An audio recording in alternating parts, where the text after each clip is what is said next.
Ateus são imorais. Mais do que isso, ateus são idiotas e a Bíblia diz isso. Será mesmo? Olá, eu sou o Victor Fontana, esse aqui é o meu canal, ele pode ser um pouco seu também. Para isso basta que você se inscreva nesse canal, ative as notificações, deixe o seu like, seu comentário, porque aqui a gente fala de Bíblia, de teologia, quase todos os dias com bastante profundidade. Sim, o canal está voltando diariamente. Inclusive, pense nas 2 últimas semanas como férias forçadas pro tio Fontana. Eu melhorei, olha só a minha voz como ela já tá inteira, ou quase. Vamos ver até o final do vídeo se ela resiste. Deixa aqui nos comentários se você acha que ela vai resistir sem virar uma taquara achada até o final do vídeo. Mas o nosso assunto hoje é: ateu pode fazer o bem? Ateu é um completo imoral? Mais do que isso, ateu é um idiota, ateu é burro? Será que a Bíblia diz essas coisas? E algumas pessoas recorrem a um determinado versículo que é a nossa leitura de hoje, da Bíblia 365, que está no livro de Salmos, no capítulo 14, para fazer esse tipo de inferência. Lê aqui comigo, versículo 1 do capítulo 14 do livro de Salmos. Os tolos dizem em seu coração: não há Deus. Os idiotas, os tolos, os trouxas, os pouco privilegiados cognitivamente, se você quiser, dizem no seu coração: Deus não existe, não há Deus. São corruptos e praticam o mal, nenhum deles faz o bem. Tá lá. Eis o manifesto do salmista contra os ateus, o que é algo bem esquisito para quem está habituado com o mundo do Antigo Oriente Próximo. Por quê? Mundo do Antigo Oriente Próximo, o lugar onde a Bíblia foi escrita, tá?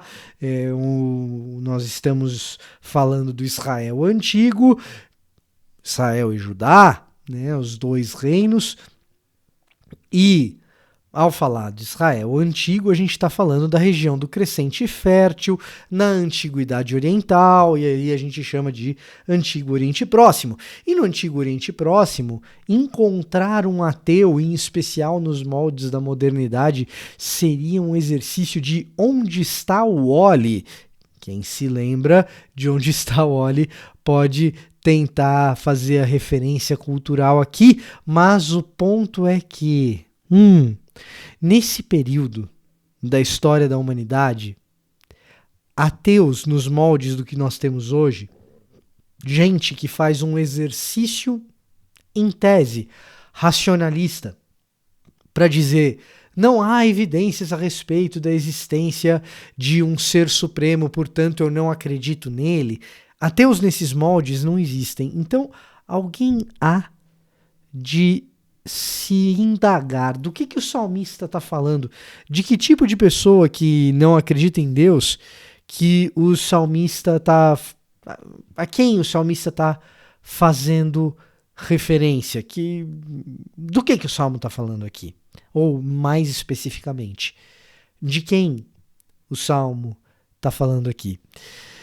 E o salmista, na verdade, está falando de um outro tipo de ateu, que na verdade talvez nem levasse esse nome de ateu. Na verdade, o que o salmista está fazendo é um jeito poético de dizer o seguinte: olha, tá vendo aquele insensato ali? Ele vive como se ele não tivesse que prestar contas para ninguém, como se não houvesse uma autoridade superior para quem ele fosse prestar contas. Por isso ele é um perverso. E isso é tolice. Essa é a ideia do que esse versículo está trazendo aqui. É a ideia de gente que vive como se não houvesse Deus. Gente que vive como se as suas atitudes imorais não fossem dignas de prestação de contas no fim dos dias, no fim dos tempos. E aí você vai dizer para mim: olha, mas um ateu moderno, ele é precisamente isso. Ele é alguém que não acredita que terá que prestar contas. Entretanto, O ateu moderno muitas vezes vive como alguém que presta contas a si mesmo, que tem uma moral individual diferente da nossa cristã, mas uma moral individual de fazer o bem por fazer o bem. Em outras palavras, um ateu no tempo moderno, muitas vezes ele erra, ele faz coisas erradas, muitas vezes ele é antiético, muitas vezes ele é imoral. O que não significa que isso o torne diferente de outros seres humanos que, crendo na divindade à sua escolha, ou nas divindades às suas escolhas, também errem, sejam eventualmente antiéticos, mas, em alguns momentos, pratiquem a lei, conforme Paulo dá testemunho lá em Romanos 2, de gentios que, mesmo sem a lei, praticaram a lei. Depois dá uma olhada lá no capítulo 2 de Romanos, que você vai encontrar esse tipo de argumentação da parte de Paulo. O que significa que, nos seus próprios moldes, há ateus modernos que, aos seus próprios olhos, praticam sim o bem. Esse bem, ele é justificador nos moldes da soteriologia cristã? Não, não é um bem justificador. Não é um bem que faça do ateu alguém que se coloque diante de Deus e diga: alcancei a minha própria salvação. Nenhum de nós é capaz de fazer isso, seja ateu, seja religioso.